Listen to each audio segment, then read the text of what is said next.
Good morning, cheer! Ayan, i-update ko kayo sa latest CSC form, ang PDS 2025. Yun, may mga pagbabago. So, ano-ano ba yung nagbago sa PDS 2025? First up, dito sa date of birth, yung dati month, day, and year, ngayon, day, month, and year. So, tama itong ginawa ni mom. Ayan. Day muna, 2 digits sa day, 2 digits sa months, 4 digits sa years. Ayan. Ano-ano pa yung pagbabago? Dito naman, dati may SSS number. Ngayon, wala na. Pinalitan nila ng UMID ID number and PhilHealth number and eto, PSN. Ayan. Next. Dito, same pa rin.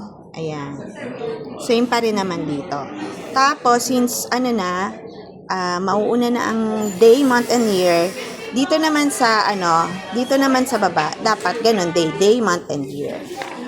Ayan, dito naman, dito pa rin, ito pa rin yung nagbago. So, day, month, and year, tama yung ginawa ni ma'am. Tapos, may binawasan ditong column. Napansin natin, 1, 2, 3, 4, 5, 6, dati 8 yan. So, nawala na yung salary grade at nawala na rin yung ano pa yung nawala dito? Basta may nawala pa dito isa. Ayan. Basta yan po yung sa 2025. Yun na po ang gagamitin natin mga cheers. Okay? Para updated po kayo. Dito naman, eto lang. Lahat po ng dates.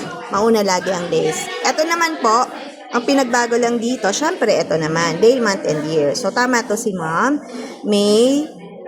February 5, February 7. So, una ang days. Ayan.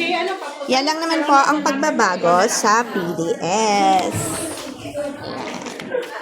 Yan. Sundan na lang po natin. Revise 2025. Okay, yan na po ang gagamitin. Bye-bye. Follow for more. Cheers.